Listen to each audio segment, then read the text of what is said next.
Muito bem, graças a Deus, estamos de volta aqui para o nosso estudo bíblico. Nós estamos estudando aí sobre as 7 igrejas do Apocalipse e hoje nós vamos falar sobre a última igreja, que é a igreja de Laodiceia. Amém? Isso aí, falando então sobre as 7 igrejas do Apocalipse, é importante a gente lembrar que as cartas para cada uma das 7 igrejas têm basicamente a mesma estrutura. A gente está falando de uma estrutura que pode ser dividida em 3 grandes partes, onde a primeira parte a gente vê uma identificação da pessoa de Cristo, Cristo falando com a igreja, se apresentando para ela. A segunda parte da carta, normalmente a gente vê a situação da igreja, seja no âmbito mostrando pontos positivos, mas também mostrando pontos negativos. E a carta sempre termina com uma promessa para o vencedor. Todas as cartas têm essas 3 grandes partes, na Laodiceia não é diferente. Mas antes da gente entrar na carta propriamente dita, a gente vai falar um pouquinho a respeito da cidade, né? A carta à igreja de Laodiceia está aqui em Apocalipse, capítulo 3, versículos 14 até o versículo 22. Mas falando um pouquinho a respeito da cidade de Laodiceia, a primeira coisa que a gente vê é que essa igreja ela estava numa encruzilhada entre 3 estradas imperiais. Isso dava para a cidade uma posição estratégica para o seu desenvolvimento, tanto comercial quanto administrativo, porque imagina 3 cidades convergindo, aliás, 3 estradas, né, convergindo para a cidade. Você tinha então a chance de ter viajantes vindo de várias partes e tendo que necessariamente passar pela cidade de Laodiceia. Era um fluxo de pessoas muito grande, né, circulando pela cidade, e isso trazia sim um certo benefício, né, favorecia para a cidade de Laodiceia o seu desenvolvimento, não apenas administrativo, tendo que controlar, né, a cidade, suas, né, limpezas, sua organização, mas o próprio comércio que acabava se beneficiando aí com o fato de ter viajantes circulando pela cidade. Outro ponto é que, em função desse desenvolvimento, a gente vê que a cidade de Laodiceia era uma cidade próspera, era uma cidade bem-sucedida, tanto do ponto de vista comercial quanto do ponto de vista administrativo. Curioso porque no ano 60 depois de Cristo, um pouquinho antes, né, da igreja receber essa carta, houve um terremoto, destruiu significativamente a cidade de Laodiceia, mas como era uma cidade próspera, uma cidade rica, ela foi reconstruída sem necessariamente pedir nenhum recurso para Roma. Então, os próprios laodicenses, eles juntaram os seus recursos, a forma como a cidade tinha de pessoas bem-sucedidas, prósperas com dinheiro, reconstruíram a cidade e não pediram, né, nenhum centavo para a capital do império, que era Roma. Outra coisa é que essa cidade tinha um centro bancário com um grande número de bancos. Então imagina, né, pessoas chegando com seus bens, podiam, né, deixar seu dinheiro, seu patrimônio ali na cidade de Laodiceia, porque tinha um centro bancário muito bem estruturado, muito bem organizado naquela cidade. Outra característica é que aquela cidade produzia tapetes e roupas. Normalmente eles usavam lã, e uma característica dessa lã é que era uma lã preta, que fazia com que as roupas ficassem muito bonitas e ao mesmo tempo muito brilhantes. Então dava um toque bastante luxuoso, bastante refinado para as roupas. Então quem usava as roupas de lã ou quem tinha os tapetes de lã preta de Laodiceia eram pessoas que podiam pagar por aquilo e também mostravam aí um certo requinte, uma certa sofisticação por ter um produto tão desejável, né? Desejado aí não só pelos visitantes, mas pelas próprias pessoas que viviam ali na cidade de Laodiceia, né? Outra coisa é que a cidade tinha uma escola de medicina que era bastante renomada, então as pessoas conheciam aí a escola, sabiam do seu potencial, era uma escola super tradicional, super renomada, e essa fama, essa reputação, com certeza extrapolava aí os limites de Laodiceia, fazendo com que essa escola também fosse reconhecida em outras partes do império, não apenas lá na cidade de Laodiceia. E essa cidade também produzia um colírio, e era um colírio feito de uma pedra que eles trituravam, uma pedra daquela região, então trituravam a pedra, né, e produziam um colírio, né. Parte disso era porque tinha uma escola de medicina que, de alguma forma, deve ter ajudado aí no desenvolvimento desse colírio, mas era uma cidade que tinha também essa fama de ter aí um colírio muito desejável aí pelas pessoas, né? Então eles produziam esse colírio e obviamente podiam vender isso para todo mundo, né? Então esses foram os aspectos relacionados com a cidade. E agora vamos entrar um pouquinho na carta para a gente ver, e a gente vai perceber que existe muita relação entre o conteúdo desta carta e esses fatos que nós observamos. Vamos até voltar um pouquinho. Então, a questão da prosperidade, as roupas, o colírio, como que esses elementos eles, né, se conectam de alguma forma com a carta, né? Será que existe alguma conexão? Será que existe algum paralelo, né? Vamos ver, né? A carta está aqui no Apocalipse capítulo 3, versículos 14 até o 22.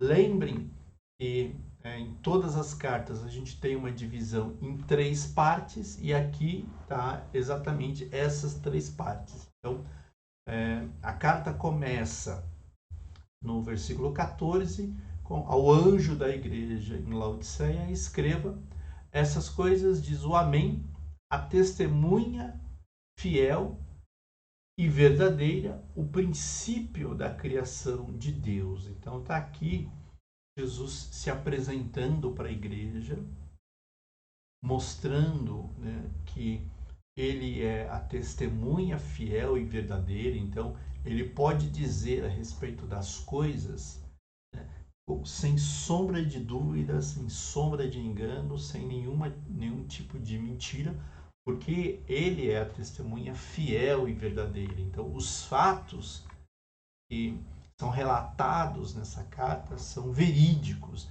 E começar a carta dessa forma é impressionante, porque está mostrando para a igreja que quem está falando sabe exatamente do que está acontecendo dentro da igreja. Continuando no versículo 15, a gente vê: conheço as obras que você realiza, que você nem é frio nem quente.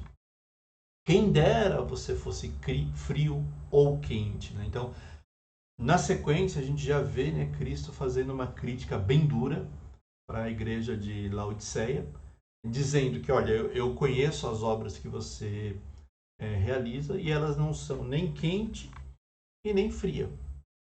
E seria bom se elas fossem uma coisa ou outra, porque aqui a gente vê uma certa decepção, né, de quem está enviando a carta, no caso Cristo, né, destinando essa carta para a igreja de Laodiceia. E a gente vê exatamente no finalzinho uma certa decepção, né? Ó, quem dera se você fosse uma coisa ou outra. Você não é nada, você nem é quente e nem é frio. E o versículo 16 tem uma frase muito contundente, né? Assim, porque você é morno, não é nem quente nem frio, estou a ponto de vomitá-lo na minha boca. Então imagina, né? Não é só uma questão de não ser frio, de não ser quente. A questão é essa mornidão, né? essa indefinição, porque o morno ele tem muito a ver com isso, né? Ele não é quente, ele não é frio, ele está ali numa área indefinida. E para Cristo isso era muito crítico, tanto que ele mesmo diz que estava ao ponto de vomitar a igreja da sua boca.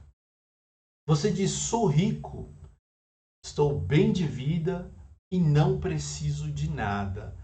Como a cidade era uma cidade rica, uma cidade próspera, causava nas pessoas aquela sensação de que eu tenho tudo o que eu preciso. Eu não tenho falta de nada.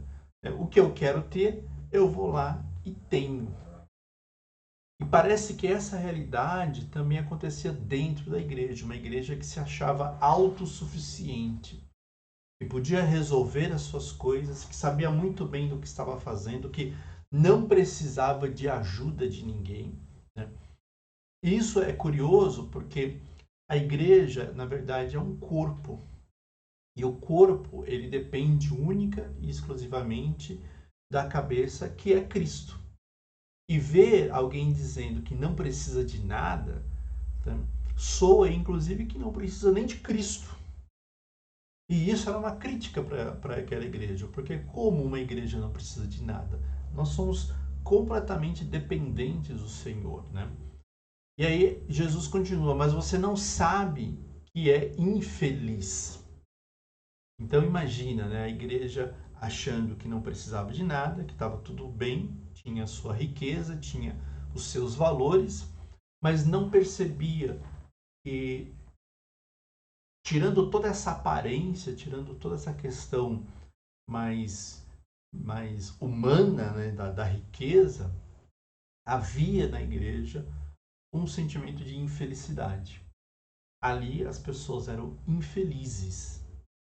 E não termina por aí, porque o versículo continua: miserável, pobre, cego e nu. Olha só, né? Então, a igreja de um lado achando que estava tudo bem, estou bem de vida, não preciso de nada, e do outro lado Cristo dizendo: olha, você é infeliz, você é miserável, essa riqueza que você acha que tem, na verdade, é uma pobreza, né, para você, porque ela não vai dar nada daquilo que você realmente precisa. Né? Você tem uma escola de medicina que produz, né, um colírio super famoso, super renomado, mas você é cego, você não consegue enxergar seus próprios problemas, não consegue enxergar a tua dificuldade. Você tem aí uma fábrica produzindo roupas, tapetes de lã negra, aquele negócio luxuoso, requintado, mas você está nu, você está despido, né, das vestes espirituais, porque aqui não é só uma questão humana. Né? A infelicidade, o ser miserável, o pobre, o cego e nu eram aspectos espirituais. Então, a própria nudez aqui não é uma nudez física, ninguém estava pelado na igreja, mas espiritualmente as pessoas estavam com problema. Né? E aí, o versículo 18, a gente vê um conselho da parte do Senhor. Primeira coisa: compre ouro refinado pelo fogo. Ouro refinado pelo fogo, para que você seja de fato rico. Né? A gente pensa um pouco nessa passagem e a gente lembra que uma vez o apóstolo Paulo ele falou sobre as obras. Que tipo de obras que nós temos? Elas vão ser provadas. Então, obras de madeira e de palha, quando são lançadas no fogo, elas queimam. Já obras de ouro, quando eles são jogados no fogo, eles ficam mais puros, né? Fica mais refinado e o ouro fica muito mais valioso. Então, o conselho aqui é necessariamente para mudar o posicionamento, mudar o comportamento, mudar as reações, para que as obras que aquela igreja faz, porque lembra no versículo 15 ele fala: eu conheço as obras que você realiza, essas obras realmente tenham valor, tragam, né, o tesouro espiritual que a igreja precisava acumular e não pensar apenas nas coisas materiais, né? Compre vestes brancas para se vestir, né? As vestes brancas aqui são um sinônimo de pureza, de uma consciência limpa, de uma consciência purificada, né? Porque é desta forma que a vergonha da nudez e de novo, é um contexto espiritual, né? Você acha que está tudo bem, que está tudo certo, mas na prática você está fazendo tudo errado, está só se sujando, se contaminando. Isso é a vergonha da nudez, né? Você está totalmente contaminado e ao mesmo tempo não perceber, né? E colírio para ungir os olhos, a fim de que você possa ver, né? Então a ideia é mudar a forma como as coisas eram percebidas pelas pessoas, parar de ver de uma forma carnal, humana, equivocada, e começar a ver de uma forma espiritual, sem escamas, sem cisco, sem sujeira no olho, mas olhos ungidos, de forma que a igreja pudesse perceber aquilo que está acontecendo, né? Eu repreendo, versículo 19, eu repreendo e disciplino aqueles que amo. Então aqui era um consolo para a igreja, porque às vezes parece assim, nossa, mas que palavra dura, que palavra difícil, né? Quanta crítica da parte do Senhor, né, direcionada para aquela igreja. Mas o versículo 19 ele é maravilhoso, porque diz que apesar de toda essa aparente dureza, ele só está fazendo aquilo porque ele ama.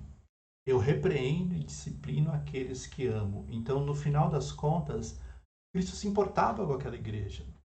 Não era uma crítica a ponto de destruir, de arrasar, de humilhar, mas de trazer para a mente das pessoas um outro entendimento, uma outra percepção espiritual.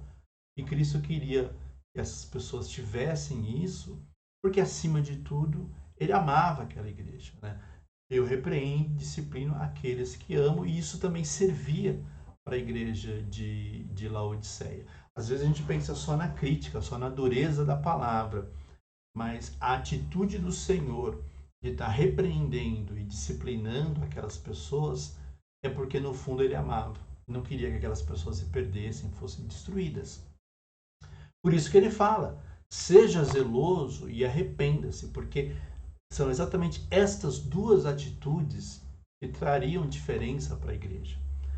O zelo e o arrependimento, né? Você não ser negligente, descuidado do ponto de vista espiritual, mas muito atento, observando as suas atitudes, as suas reações, e o arrependimento, né?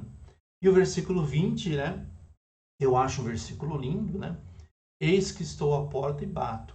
Se alguém abrir, ou aliás, se alguém ouvir a minha voz e abrir a porta, eu entrarei em sua casa e cearei com ele e ele comigo. Olha só que coisa maravilhosa, né? Cristo lá batendo na porta. A igreja abre o coração e fala, não, pode entrar, Senhor, aqui é tudo seu, nós não temos nada, né? Tudo do Senhor, então entra, que a casa é sua, né? Ele fala que ele vai cear naquela casa e o dono da casa, a igreja, também vai cear com ele, né? Então, é um versículo lindo, né? Mostra que ele está lá, né? Esperando que alguém responda à sua batida de porta, né? Então, todos esses versículos, do versículo 15 até o versículo 20, então a gente vê os pontos aqui, praticamente, né, pontos negativos apenas que essa igreja tinha. Mas independente dessa situação de cegueira, de ser pobre, de ser infeliz, cego, no final tem uma promessa. E a promessa está aqui no versículo 21. Ao vencedor darei o direito de sentar-se comigo no meu trono. Darei o direito. Olha só, né? Soa como um privilégio mesmo. De sentar-se comigo no meu trono, assim como também eu venci e me sentei com o meu Pai no seu trono. Então, a promessa para o vencedor é esse direito de se assentar no trono com o Senhor. Então, é maravilhoso saber que, primeiro, Deus ele permite que certas coisas até aconteçam conosco, mas a gente nunca pode esquecer que, sendo coisas boas, sendo coisas ruins, Ele continua nos amando. É importante a gente saber que nós temos que ser zelosos, nos arrepender dos nossos pecados, abrir a porta do nosso coração para que Ele entre mesmo, porque tem vitória e aquela igreja precisava entender que a realidade deles não era apenas o presente. Isso é muito sério, às vezes fica um foco muito grande no hoje, no agora, e o que Cristo estava falando era de um direito que eles não iam ter o direito agora, naquele momento. Era uma coisa para o futuro. Mas se eles vencessem, eles teriam o direito de sentar com Cristo no seu trono. Então, essa foi a carta de Laodiceia. Se a gente olhar um pouco para essa carta, pensando aqui na nossa realidade no século 21, é importante que a gente saiba que Cristo ele espera uma reação nossa. E nenhuma indefinição, nenhuma mornidão resolve nada. A gente tem que ter atitude, a gente tem que ter um posicionamento. E a falta de posicionamento faz com que a gente entre nessa mornidão. E tudo que a gente precisa fazer é evitar esse marasmo espiritual, essa indiferença espiritual.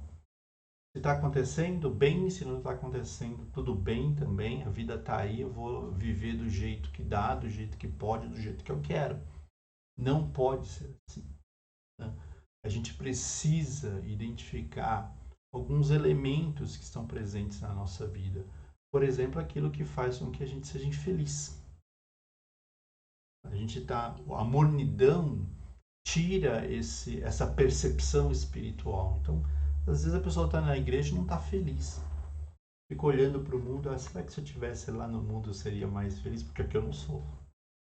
E é um grande equívoco, um grande engano. Então, olha aquilo que está causando infelicidade, né? Aquilo que faz com que a gente seja pobre, espiritualmente falando, né? Porque não é uma questão humana, é uma questão espiritual, sabe? De ter acesso a todas as bênçãos e ao mesmo tempo não se apropriar do fruto do Espírito, não se apropriar dos dons que Deus nos deu e continuar vivendo do jeito que dá, do jeito que quer, sem nenhuma perspectiva. O problema da cegueira, de não enxergar as coisas de forma espiritual, de não discernir o que é humano do que é espiritual, corrigir aquilo que é humano e lutar, né, as batalhas que são espirituais. Então a cegueira tira da gente essa capacidade, né? A nudez, a vergonha da nudez. A gente despido de pureza, de santidade, de fidelidade, de marcas espirituais. Então, são coisas que a gente perde fácil se a gente descuidar. E a recomendação é, vai atrás das vestes brancas, né? Busca pureza, busca santidade, busca fidelidade ao Senhor. Isso precisa ser como vestes que nos cobrem. Então, a gente não vai ficar exposto com a nossa fraqueza, com a nossa deformação, com o nosso pecado, sendo que a gente tem, né, algo muito mais excelente para nos vestirmos, que é a santidade, a pureza, a fidelidade ao Senhor. É importante a gente ser zeloso, a gente se arrepender, né? Olhar para a nossa vida e falar que a qualquer momento a gente pode pecar. Mas não vamos né? Não vamos criar oportunidade para isso, né? Vamos ser zelosos, vamos ficar atento para que lá no céu Cristo veja que a gente está preocupado em agradá-lo. Não somente com as nossas palavras, mas também com as nossas atitudes, com o nosso coração. E ele está batendo a porta. Às vezes a gente acha que isso aqui está muito relacionado com a conversão. De certa forma, sim. Mas essa batida, ela acontece o tempo todo. Todas as vezes que a gente fecha o nosso coração para as coisas do mundo, acomoda as coisas do mundo no nosso coração, Cristo fica do lado de fora. Olha só que coisa, né? Quando eu acomodo as coisas do mundo no meu coração, Cristo fica do lado de fora e fica batendo. E às vezes eu estou o tempo todo na igreja, mas o que está ocupando espaço na minha vida são as coisas do mundo, que destroem, que contaminam, que trazem tudo de ruim. E ele está batendo. Então, abra, deixa ele entrar, porque ele vai tirar tudo que está ruim aí e vai cear com você e você com ele. E, né, para todo aquele que vencer, tem uma promessa de estar assentado no seu trono com Cristo na eternidade. Amém? Então essa é uma visão do que a gente pode ter dessa carta, pensando aqui nos nossos dias aqui no século 21. Amém? Que Deus te abençoe. Né? Então esse foi o nosso conteúdo a respeito da igreja de Laodiceia, falando da cidade, falando da carta, um pouco na realidade da igreja lá no finalzinho do século I, e também refletindo um pouquinho sobre essa carta, olhando para a nossa realidade aqui no século XXI. Muito bem, que Deus te abençoe, né, grandemente. Foi um estudo longo, né, onde a gente falou bastante sobre as igrejas. Terminamos hoje a igreja de Laodiceia. Na próxima aula nós vamos vamos fazer, na verdade, um resumo só para a gente fechar esse tema. Vai ser uma aula mais resumida mesmo, então a ideia é só fazer esse fechamento aí, se Deus quiser. Deus te abençoe. Tchau, tchau.